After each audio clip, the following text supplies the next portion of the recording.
own anti-Semites, and whether you condemn it as someone who worked for the administration and who is Jewish. That's what this story is about. That's what you're here to talk about. I see, Don. So if there's an answer that you want from me, why don't you tell me what that answer would be? That answer would be one of not whataboutism. It would be one to directly address the situation at hand. It would be one to not what about anti-Semitism. It's right. You think it's okay or it's wrong. Was it wrong to meet with him? The answer is yes, it was wrong to meet with him. Should he have met with him? The answer is no, he should not have met with him. It's very simple. Don, it's very rich when you're telling somebody who is Jewish, who has experienced anti-Semitism firsthand, who is a grandson of Holocaust survivors, what is an appropriate way to address anti-Semitism? Frankly, it's a little bit insulting. It is insulting for you to think that I don't understand bigotry and racism, because I understand it. And if someone was a bigot or a racist, and you ask me about them, I will always say that it is wrong to traffic and meet with bigots and racists, regardless of what you might think about me and talking about a Jewish person. I'm not talking about the Holocaust. He's a Holocaust denier. You're bringing up the Holocaust. A Holocaust denier met with the former president who you worked with. That should be more insulting to you than me talking about how you should respond to it, how you should respond directly to it.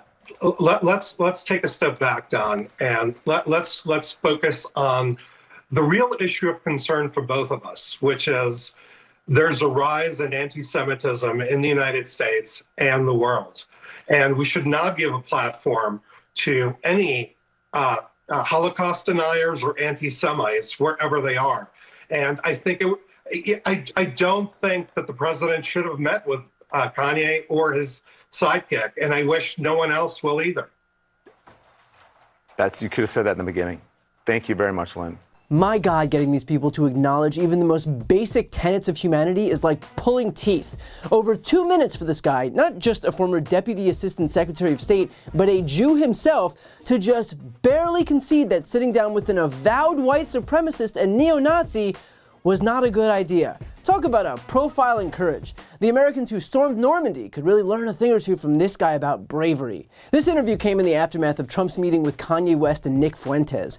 Kanye's been in the news for weeks thanks to the newfound insistence on predicating his entire identity on anti-Semitism, vowing to go DEFCON 3 on the Jews on Twitter and saying stuff like this in public.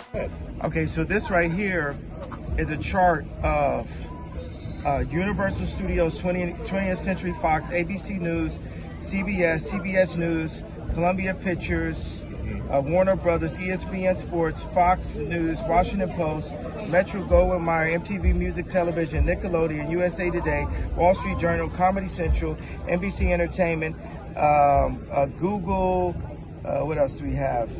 Disney, ABC Kids and Family, YouTube, Los Angeles Times, Discovery Network, Paramount Pictures, Facebook, Huffington Post, Yahoo, Marvel, Hulu, Cosmopolitan, Time, Touchstone, Associated Press, Pixar, Miramax, HBO, New York Post, LucasArts, MSNBC, DreamWorks Animation. Now, the thing is, I skipped over maybe about 5 of them because it was just unclear on this list.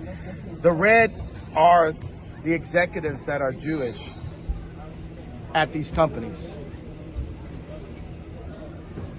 As for Nick Fuentes, I won't share any of his videos, but suffice it to say that he is a vile piece of shit whose existence makes the world a worse place.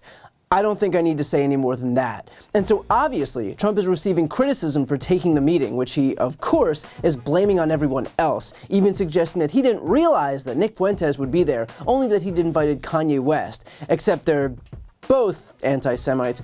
So I'm not sure how only aligning yourself with one guy who hates Jews makes Trump look any better in all of this. But as for the former Trump administration official who was on air with Don Lemon, he's stuck between a rock and a hard place because, on one hand, the defining characteristic of being a Trump lackey is total fealty to Donald Trump, and so he couldn't possibly blame Trump for something that he quite literally did. But on the other hand, the guy is Jewish and probably has the 2 brain cells necessary to recognize that dining with a neo-Nazi is bad.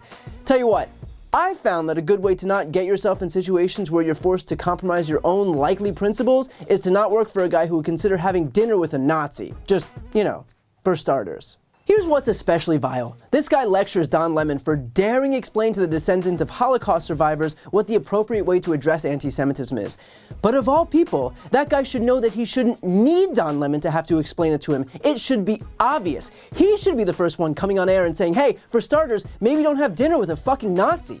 But instead, because this clown is your run-of-the-mill Trumper who doesn't dare speak ill of dear leader, he shows up on national TV hemming and hawing to the point where a non-Jew has to explain to the Jew, who in his own words admits that he's experienced anti-Semitism firsthand and is the grandson of Holocaust survivors, that the way to condemn this is just to do it.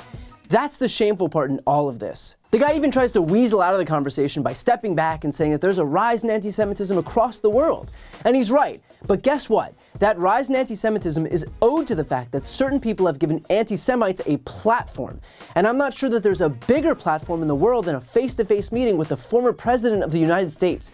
Guess what a dinner with Donald Trump does for Kanye West? It validates him. It validates his ideology. It validates his anti-Semitism. Guess what a dinner with Donald Trump does for Nick Fuentes? It validates him. It validates his ideology. It validates his anti-Semitism. You know what a good way to reduce that hateful ideology is? It's to not give them an audience with the former leader of the country. And let's be clear, this wasn't an accident, regardless of how much Trump tries to diffuse responsibility here. You don't just accidentally end up at a dinner with 2 guys whose entire identity is predicated on their hatred for Jews. I've never accidentally ended up at a dinner like that. I'm sure you all haven't accidentally ended up at a dinner table like that. So I'm pretty damn sure that a guy like Donald Trump, who I presume has, 1 or 2 people who might be able to intercept an unwanted guest, doesn't accidentally end up at a dinner table with someone who he doesn't want to be at dinner with. Meaning that when he sat down at that table with those guys, it's because he wanted to be there. And that's not just me guessing. Listen to his own words. According to Axios, Trump, quote, seemed very taken with Fuentes, and after he told Trump that he was an amazing president when he went off script and was unrestrained, the source said that there was, quote, a lot of fawning back and forth. Trump eventually turned to Kanye West and said, I really like this guy, he gets me. The guy who gets him, again, being an avowed white supremacist. So yeah, sure, maybe he may have applauded the Holocaust, but what's truly important here is that he knows how to compliment Donald Trump. There is quite literally no one who Trump wouldn't embrace so long as that person gives him the affection that he is so desperate for. So while I don't expect Trump or his little lackeys to do many more interviews on this topic, the truth is that we don't need them to. We already know full well where these people stand. So they can beat their chests and call themselves strong or principled or brave, but they are none of those things. They are weak little tools at the mercy of the basest forms of humanity. They are so electorally unviable that they need to pander to neo-Nazis for their support. Something to remember the next time a Republican tries to present himself as not being exactly as extreme as we all know they are. Before you go, if you enjoyed this video and want to see more, please make sure to subscribe to my channel. You can click the thumbnail right here on this screen. And if you want to support my work even further, the best way is to subscribe to my podcast, No Lie with Brian Tyler Cohen.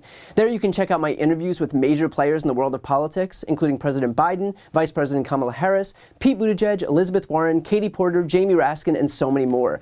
Plus other interviews that live exclusively on the podcast. That link is also right here on this screen, or just search No Lie with Brian Tyler Cohen wherever you listen to podcasts.